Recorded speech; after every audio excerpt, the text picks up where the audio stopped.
हज़रत खज्जा की वफ़ात का वाक़या। नबी करीम की नबुव्वत को 10 साल का अरसा गुज़र चुका तो आपकी ज़ौजा मोहतरमा हज़रत खज्जा इंतकाल कर गई। इससे चंद रोज़ क़ब्ल अबू तालिब फ़ौत हो गए थे। हज़रत खज्जा को हजवन के कब्रिस्तान में दफन किया गया। अब खुद उनकी कब्र में उतरे। इंतकाल के वक्त हज़रत खज्जा की उम्र 65 साल थी। इस वक्त नमाज जनाजा का हुक्म नहीं हुआ था। इस साल को आमुल हुज़्न यानी गम का साल करार दिया, क्योंकि हर मौके पर साथ देने वाली दो हस्तियां इस दुनिया से रुखसत हो गई थी। अब हर वक्त गमगीन रहने लगे। घर से भी कम निकलते। हज़रत खज्जा शादी के बाद 25 साल तक आपके साथ रहे। इतनी तवील मुद्दत तक आपका और उन का साथ रहा था। अबू तालिब जब बीमार हुए थे तो आप उनसे मिलने के लिए आए। उस वक्त कुरैश के सरदार भी वहां मौजूद थे। अपने चचा से फरमाया, चचाला अला इला अल्लाह पढ़ लीजिए ताकि मैं क़यामत के दिन आपकी शफाअत कर सकूं। इस पर अबू तालिब ने कहा, खुदा की कसम भतीजे, अगर मुझे ये खौफ ना होता कि मेरे बाद लोग तुम्हें और तुम्हारे खानदान वालों को शर्म और आर दिलाएंगे और कुरैश ये कहेंगे कि मौत के डर से ये कलिमा कह दिया, तो मैं ये कलिमा ज़रूर पढ़कर तुम्हारा दिल ठंडा करता।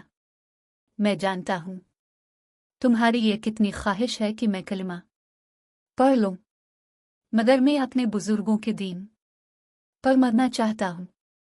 इस पर यह आयत नाजिल हुई, आप जिसे चाहे हिदायत नहीं दे सकते, बल्कि जिसे अल्लाह चाहे हिदायत देता है, और हिदायत पाने वालों का इल्म भी इसी को है। अल-क़सस यात। इस तरह अबू तालिब मरते दम तक काफिर ही रहे, कुफ्र पर ही मेरे। हज़रत अब्बास फरमाते हैं कि मैंने एक मर्तबा रसूल अल्लाह से पूछा, ये अल्लाह के रसूल, अबू तालिब हमेशा आपकी मदद और हिमायत करते रहे, क्या इससे उन्हें आखिरत में फ़ायदा पहुँचेगा?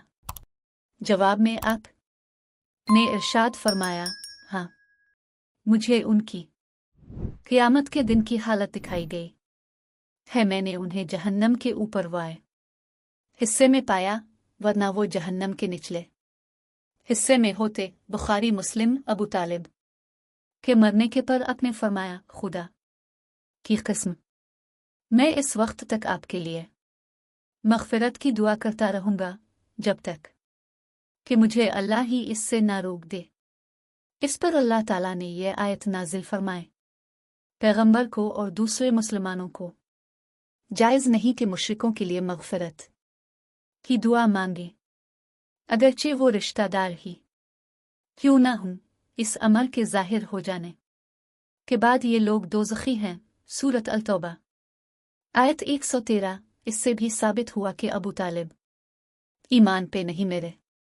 हज़रत खज्जा का इंतकाल रमज़ान के महीने में हुआ था। इनकी वफ़ात के चंद माह बाद अपने हज़रत सूदा बिन्त ज़मा से शादी फरमाए। अब से पहले उनकी शादी उनके चचा के बेटे सकरान से हुई थी। हज़रत सकरान दूसरी हिजरत के हुक्म के वक्त उनके साथ हबशा हिजरत कर गए थे, फिर मक्का वापस लौट आए थे। इसके कुछ अरसा बाद ही उनका इंतकाल हो गया था। जब हज़रत सूदा की इद्दत का ज़माना पूरा हो गया तो आप ने उनसे निकाह फरमाया। इस निकाह से पहले हज़रत सूदा ने एक अजीब ख्वाब देखा था। उन्होंने अपने शौहर सकरान से यह ख्वाब बयान किया। ख्वाब सुनकर सकरान ने कहा, अगर तुमने वाकई ये ख्वाब देखा है तो मैं जल्द ही मर जाऊंगा और नबी तुमसे निकाह फरमाएंगे। दूसरी रात उन्होंने फिर वही ख्वाब देखा कि वो लेटी हुई है। अचानक चांद आसमान से टूटकर उनके पास आ गया। उन्होंने यह ख्वाब भी अपने शौहर को सुनाया। वो ये ख्वाब सुनकर बोले, अब शायद मैं जल्द ही फौत हो जाऊंगा। اور اسی دن سکران انتقال کر گئے۔